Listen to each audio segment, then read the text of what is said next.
तो मैं सोलंकी आपके साथ सभी का स्वागत करता हूं सुपर कोचिंग टेक्स्ट बुक में। दोस्तों आज हम बात करेंगे, बेटा मैं अपनी स्ट्रेटजी बताऊंगा आप लोगों को कि भैया मैंने सीटेट का पेपर जो है वो कैसे पास किया, कैसे दोस्तों क्रैक किया। क्योंकि दोस्तों हो सकता है कि मेरी दोस्तों स्ट्रेटजी से, मेरे एक्सपीरियंस के बेसिस पर अगर किसी बच्चों का भला हो जाता है और दोस्तों वो उसको फॉलो करते हैं या उनको लगता है कि हाँ यार ये एक पॉइंट हमें अच्छा लगा। दोस्तों होता है ना कि कोई भी अगर एक पॉइंट आपको लगता है वो सेट हो जाता है दिमाग में, तो दोस्तों उसी से पेपर निकल जाएगा। दोस्तों मैं आपको 5-6 पॉइंट बताऊंगा, उसमें से अगर आपने एक पॉइंट भी अगर समझ लिया और देख लिया उसको, आपने आपने उसको कर लिया फॉलो, तो भी पेपर निकल जाएगा आप लोगों का।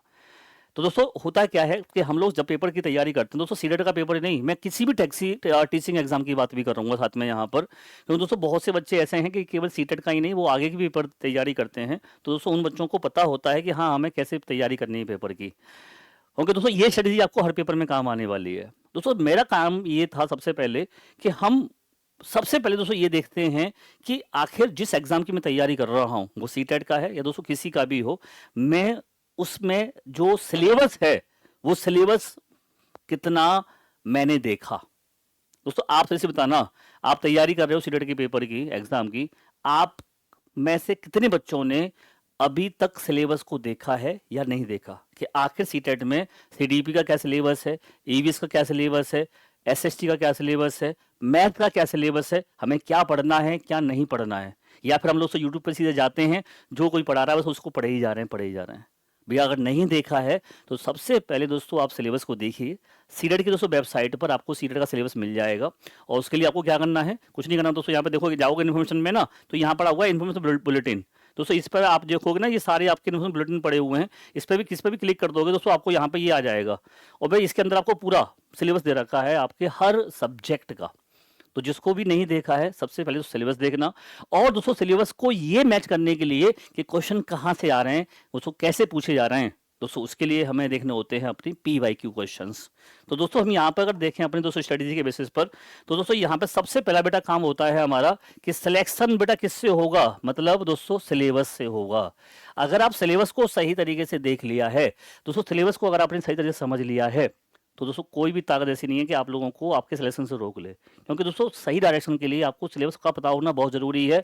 और हर एग्जाम के लिए बता रहा हूँ आप लोगों को, सीटेट का सिलेबस आप देखोगे। और दोस्तों ये सिलेबस आपको कौन बताता है, ये आपको कहाँ मिलेगा, मैंने बता दिया आप लोगों को। दूसरा दोस्तों, आपका PYQ जो होता है बेटा, PYQ मस्ट क्यों होता है, PYQ पेपर का लेवल बताता है कि भाई पेपर का लेवल क्या है। पेपर में क्वेश्चन दोस्तों सिलेबस में कहाँ कहाँ से पूछे गए हैं, आप जब मैच करोगे ना, अच्छा यार ये क्वेश्चन में ये वाला सिलेबस यहाँ से पूछा गया था, इस क्वेश्चन में दोस्तों आपने देखा होगा कि ये टॉपिक यहाँ से पूछा गया है, तो दोस्तों वो आपका लेवल बताता है कि पेपर का लेवल कैसा है, पेपर का लेवल इजी है, मॉडरेट है या हाई लेवल है। दोस्तों इसलिए PYQ से आपको पता ये भी चलता है कि आपका पेपर का लेवल क्या है, क्या बदलाव हुआ है, क्या एग्जाम पैटर्न में चेंजेस हुए हैं। जैसे दोस्तों मैं ईवीएस में बात करता हूं, मैं तो बस आपको तो देखा होगा आप लोगों ने, अब ईवीएस में अवकथन कारक वाले सवाल ज्यादा पूछे जा रहे हैं, स्टेटमेंट वाले क्वेश्चन दोस्तों ज्यादा पूछे जा रहे हैं। दोस्तों ऐसे पहले सवाल देखोगे ना, अगर अवकथन कारक वाले सवाल यूजीसी नेट में पूछे जाते थे, जो अब सीटेट के भी एग्जाम में पूछे जा रहे हैं, लॉजिकल बेस्ड तार्किक वाले सवाल दोस्तों आप देखोगे अगर तो सिलेबस और बेटा PYQ बड़े मस्ट होते हैं दोस्तों। तो मैंने तो ये देखे पहले कि भाई PYQ क्वेश्चन मैंने देखा कि लेवल का क्या है, और दोस्तों हमने देखा सिलेबस, मैंने सबसे पहले देखा कि सिलेबस में दोस्तों जो PYQ क्वेश्चन है हमारे, वो कहाँ कौन से टॉपिक पूछे गए हैं, जैसे जो टॉपिक ज़्यादा पूछे गए हैं उन पर ज़्यादा फोकस करना है। ठीक है दोस्तों, तीसरा पॉइंट आता है कि आखिर दोस्तों हम मुझे पढ़ें कहाँ से, कॉन्टेंट कहाँ से मिलेगा। तो दोस्तों हम ये जानते हैं आपको, और कई बार मैं बताया आप लोगों को कि भैया अगर आपको बेटा कंटेंट चाहिए तो दोस्तों NCERT की वेबसाइट पर आपको ई बुक मिल जाएंगी। उस बुक में दोस्तों देखोगे तो खुद NCERT, जैसे मैं ईवीएस की बात करता हूं तो दोस्तों उसमें खुद कहता है कि भैया NCERT 3rd 4th 5th 6th 7th 7th 8th। दोस्तों ये अगर आपने किताब पढ़ ली NCERT की, इससे बाहर कोई भी क्वेश्चन नहीं पूछा जाता। बस दोस्तों फर्क ये होता है कि क्या हमने सही तरीके से, प्रॉपर तरीके से NCERT को पढ़ा या नहीं पढ़ा। और दोस्तों अगर जवाब निकलेगा अंदर से ये निकलेगा, नहीं पढ़ा सर, हमने खुद तो पढ़ा ही नहीं, जो मास्टर ने किसी ने पढ़ा दिया वो पढ़ लिया, लेकिन दोस्तों हमने खुद से NCERT को देखा ही नहीं, हम लेके नहीं आए सर कभी। तो दोस्तों बता रहा हूँ अभी से, मुश्किल से 200 रुपये की आ जाएंगी सारी NCERT किताब आपके पास, भैया जा करके मार्केट से ले आओ। हिंदी में है तो हिंदी में ले आइए, आप इंग्लिश में दोस्तों मीडियम से इंग्लिश मीडियम से ले आइए। वो किताबों को ला करके आप प्रॉपर तरीके से अपने पास रखिए, और दोस्तों उन किताबों को, हार्ड कॉपी को पढ़िए, और फिर देखिए कि अच्छा इस बार सवाल पूछा गया था कि भाई उबले हुए दूध को पचने में कितना समय लगता है, तो अच्छा ये क्लास आपका यहाँ पे चैप्टर दे रखा है, और दोस्तों यहाँ से सवाल पूछ लिया गया, भाई साहब दोस्तों आपको खुद आपको पता लगने लगेगा कि अच्छा क्वेश्चन ऐसे पूछेगा, ये भी पूछ सकता है, फिर आप खुद से ही प्रश्न बनाने लगोगे जब पढ़ोगे उसको तो। और दोस्तों नेक्स्ट पॉइंट आता है कि भैया सिलेबस से वो चीजें आपकी जो एनसीईआरटी में जो पढ़ रहे हैं आप, वो सिलेबस से दोस्तों जो आपने देखा है उस सिलेबस से मैच करिए फिर आप, कि जो एनसीईआरटी में पढ़ रहा हूँ क्या वो एनसीईआरटी मेरे सिलेबस से मैच कर रही है नहीं कर रही है। अगर कर रही है तो वेल एंड गुड, नहीं कर रही है तो दोस्तों पीवाईक्यू देखिए आप फिर उठा करके, अच्छा ये पीवाईक्यू में नया वो सवाल मिला मेरे को, ठीक है भाई मैं इसको ऐसे करूंगा अब। तो दोस्तों ये कुछ ऐसी अपनी स्ट्रेटेजी होती हैं, अपनी प्लानिंग होती हैं, जो आपको आपके अच्छे नंबर अपना टॉपर बनाने के लिए दोस्तों, या टॉपर बनाने की तरफ ले जाती हैं आपको। दोस्तों मेरा अपना एक्सपीरियंस है, मुझे नहीं पता आप लोग इसको किस तरीके से मानोगे, सही मानोगे या दोस्तों वीडियो को देखोगे नहीं देखोगे, ठीक है। देखोगे दोस्तों तो हो सकता है शायद किस बच्चे को फायदा मिलेगा इससे, और जिसको जिसको फायदा मिलेगा भाई बस मेरा इस वीडियो को बनाने का जो मोटो है वो सफल हो जाएगा। तो दोस्तों मैं आपसे ये कहना चाहूंगा। और दोस्तों एक और बात ये है बेटा, यहाँ पे हम देखते हैं कि हम दोस्तों कहते हैं कि यार टाइम मैनेजमेंट नहीं हो पाता, मॉक टेस्ट करनी चाहिए, मॉक टेस्ट करनी चाहिए। दोस्तों बार बार मैंने आप देखा होगा, कई बार बच्चों को मैंने सुनते हुए देखा है कि सर मॉक टेस्ट से प्रैक्टिस अच्छी हो जाती है, मॉक टेस्ट से सर स्पीड आपकी अच्छी हो जाती है। दोस्तों बिल्कुल हो जाती है, लेकिन क्या केवल मॉक टेस्ट करने से ही काम चलेगा, या दोस्तों जो मॉक टेस्ट में आपने किया और दोस्तों उस मॉक टेस्ट के अंदर आपकी गलतियां क्या क्या थी, आपने वो नोट की कि यार मैंने मॉक टेस्ट में 150 में से जब पेपर लगाया तो मैं 120 क्वेश्चन कर पाया, 30 क्वेश्चन नहीं कर पाया। तो ये 30 क्वेश्चन मेरे नहीं हो पाए तो वो कौन से 30 क्वेश्चंस थे, क्या मैंने उन अपनी गलतियों को एक अलग से दूसरी जगह पे लिख करके उनको सुधार किया उनमें, या फिर सीधा दूसरा मॉक टेस्ट लगाने शुरू कर दिया। समझना ध्यान से भी क्या कहना चाह रहा हूं। पहला मॉक टेस्ट लगाया, आपके उसमें से 100 क्वेश्चन सही हुए, 50 क्वेश्चन गलत हुए, तो दोस्तों अगर आपने दूसरा मॉक टेस्ट लगाते समय उन 50 क्वेश्चन को गलत हुए जो हैं उनको अगर आपने सही नहीं किया, उन गलतियों को, उन चीजों को नहीं सीखा, तो बेटा दूसरा मॉक टेस्ट लगाने का कोई फायदा नहीं है। ध्यान रखिएगा इस बात का, दूसरा मॉक टेस्ट लगाने का कोई फायदा नहीं है अगर आप उस पहले मॉक टेस्ट को 100% तरीके से सही नहीं करते हैं तो दोस्तों मैं ये कहूंगा, जो भी मॉक टेस्ट लगा रहे हैं आप, जिसमें जो भी गलतियां आपकी हैं, उन गलतियों को आप फाइंड आउट करिए, दूसरी कॉपी में लिखिए और उनको भी सबसे पहले रेक्टिफाई करिए, जिससे कि जब आप दूसरा मॉक टेस्ट लगाने जाएंगे तो दोस्तों वहां पर आपके क्या होंगे, कम से कम 110 बढ़ेंगे, फिर 120 क्वेश्चन होंगे, फिर 130 क्वेश्चन दोस्तों होंगे।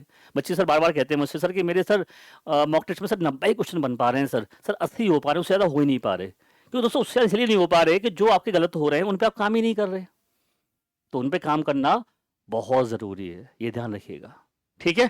और दोस्तों इसके अलावा देखें हम लोग बात दोस्तों यहाँ पे करेंगे, तो भैया बेटा सीटेट के पेपर में पेडागोजी पे बेटा मैंने बहुत फोकस किया। तो दोस्तों हर सेक्शन के अंदर आपको पेडागोजी देखने को मिलती है लगभग 15-15 नंबर की। तो जिस बच्चे का पेडागोजी पे अच्छी कमांड होगी वो आराम से दोस्तों पेडागोजी के सीटेट के पेपर को निकाल पाएगा। और बेटा पेडागोजी क्वेश्चन ऐसा नहीं है कि इसके लिए कोई किताब और अलग से है साइकोलॉजी के लिए ना, आपका खुद का कॉन्सेप्ट कैसा है बच्चे को लेकर के, आपने बच्चे को ध्यान में रख करके चीज़ों को समझोगे तो आपको सारी पेडागोजी अपने आप निकलती जाएगी। और दोस्तों इसके लिए मैंने आप लोगों के लिए रात को 9 बजे क्लास भी लेता हूँ डेली आप लोगों के लिए यूट्यूब पर, सीटेड बाई टेक्स्ट बुक पर। दूसरा दोस्तों पॉजिटिव आपको अप्रोच रखनी है, नेगेटिविटी से दूर रहना है और नेगेटिव लोगों से दूर रहना है। अप्रोच को बेटा हमेशा पॉजिटिव रखना है, यस आई कैन डू, हमेशा आपके अंदर ये होना चाहिए।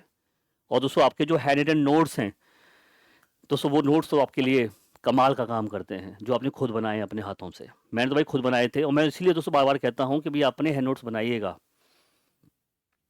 5 सेक्शन हैं दोस्तों, 5 सेक्शन के आपके पास हैंड नोट्स होंगे, तो बस एक बार पढ़ोगे दोस्तों पेपर निकल जाएगा। ये तो यार सीटर का पेपर है दोस्तों, बच्चे यूपीएससी का पेपर भी प्रॉपर लिखते हैं, नोट्स बनाते हैं। तो दोस्तों ये मेरे पास कुछ ऐसे पॉइंट्स हैं जो मैंने अपने तैयारी में अपने दोस्तों कुछ एक्सपीरियंस को आपके साथ शेयर किया है, ठीक है।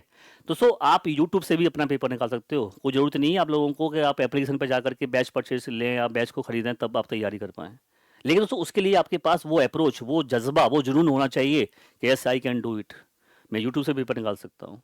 लेकिन दोस्तों बहुत सी ऐसी हाउस वाइफ होती हैं जो जिनको समय कम मिल पाता है, जिनको घर के भी काम है, बच्चे भी हैं उनको भी देखना है, हस्बैंड है उसकी भी जो है मतलब आते हैं तो उनको भी ध्यान से उनको भी तरफ ध्यान देना है।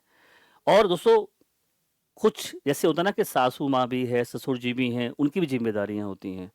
और दोस्तों इस मैंने देखा है सीटेट के और इस मास्टर की जॉब में हाउस वाइफ सबसे ज़्यादा तैयारी कर रही होती है, क्योंकि उसे पता है कि यार मुझे इस माहौल से निकलना है, तो मुझे क्या करना होगा, नहीं तो मैं इसी में रह जाऊंगी। तो दोस्तों जो बच्चे ऐसे जिनके पास टाइम कम है, जो एक स्पेसिफिक टाइम में ही तैयारी कर रहे हैं, उन बच्चों के लिए एप्लीकेशन टेक्स्ट बुक है आपके पास। आप दोस्तों बैच ले सकते हो, वहाँ से तैयारी कर सकते हो एप्लीकेशन से। जिनको लगता है थोड़ा सा सर मेरे को थोड़ा सा कम समझ में आता, जल्दी समझ में नहीं आता, ठीक है आप ले सकते हो।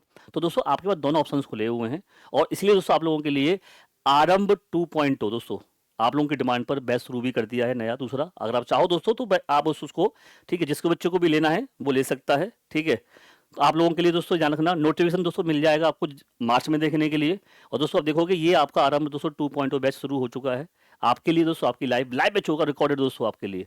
जिन बच्चों के पास टाइम कम है, जो हाउस वाइफ हैं, या जिनको ये लगता है कि सर हाँ हमको नीड है पेड बैच की, वही दोस्तों बच्चे इस बैच को लें। अदरवाइज आप यूट्यूब से अपनी अच्छी तरह से तैयारी कर सकते हैं, ठीक है। और दोस्तों ये प्राइस अभी ऑफर चल रहा है दोस्तों आप लोगों के लिए। आप चाहें तो दोस्तों देखिए, आप मात्र दोस्तों इससे सस्ता बैच आप मात्र 559 ₹559 में आपको पेपर 1 है, 664 में पेपर 2 है आपका, और दोस्तों कॉम्बो जैसा आपका बैच है तो ₹799 में। और बेटा इसमें भी आपको डिस्काउंट चाहिए, और ठीक है तो आप मेरे को इस नंबर पर 9311973566 पर मुझे आप मैसेज डाल सकते हैं, कॉल कर सकते हैं, और डिस्काउंट के लिए आप कोड यूज़ कर सकते हैं सोलंकी, आपको डिस्काउंट भी मिल जाएगा, ठीक है। तो दोस्तों मतलब मेरे कहने का ये है कि आपके पास हर चीज़ है, हर तरीके से दोस्तों तैयारी कर सकते हैं। दोस्तों डिपेंड ये करता है कि आप अपने आप किस तरीके से चीज़ों को लेकर चलते हैं, ठीक है। दोस्तों मैं यही कहूँगा, इस बार सीटेट आपका पास होना चाहिए दोस्तों। हम और हमारी टेस्ट बुक की पूरी टीम आपके साथ है।